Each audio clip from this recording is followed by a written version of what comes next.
Being a strongman looks glamorous from the outside. You see a mountain of a human pulling trucks, lifting logs, and deadlifting weights that look impossible.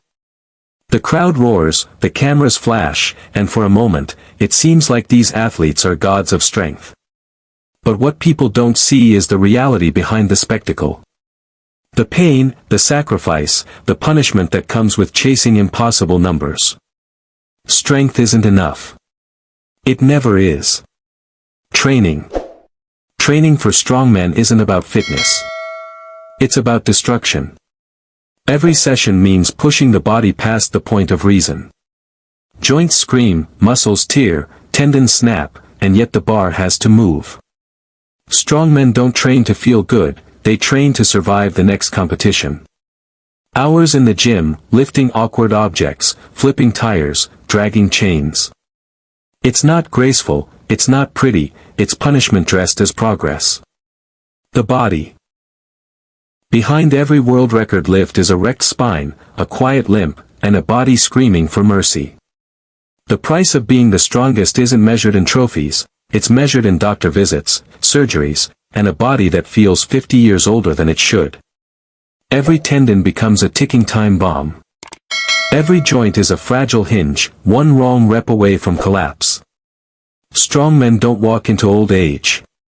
Their bodies betray them long before their careers end. Food.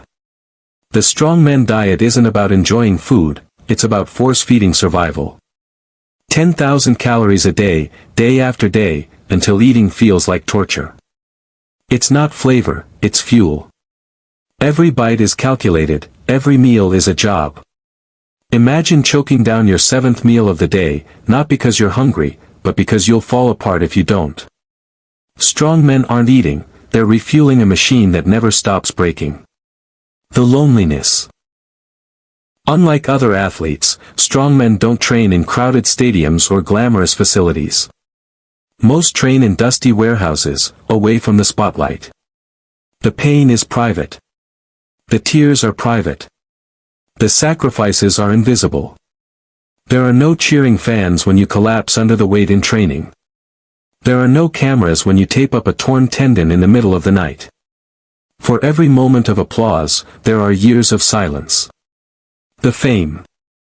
The crowd cheers when the bar moves. They clap when the truck gets pulled across the line. But the second the lift is over, the name fades into silence. Strongman isn't mainstream. There are no million-dollar sponsorships, no international fame, no lasting spotlight. These athletes give their health and youth for a sport that the world forgets as soon as the show ends. They are legends in the moment, forgotten by the next headline.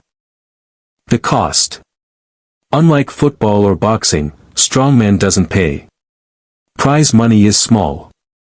Sponsorships are rare. And the medical bills? Endless.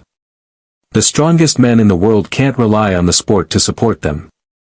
Many work jobs outside of competition, training before dawn or after long shifts, breaking themselves for a title that won't even pay for their recovery. The aging. For strongmen, time runs faster. A single year of competition feels like 10 years of aging. By the time most hit their 30s, their bodies are already wrecked like men twice their age. Hips gone.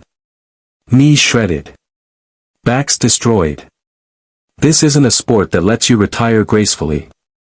It's a sport that takes everything, and gives nothing back. The truth. Strongman isn't glory. It isn't fame. It isn't a life of luxury. It's punishment disguised as power. It's a path where strength is never enough, where every record is paid for with blood, bone, and years stolen from your future. Behind the roaring crowds, behind the cameras, behind the plates and stones, lies the truth: strongman doesn't give back. It only takes. And for those who choose it, the suffering never ends.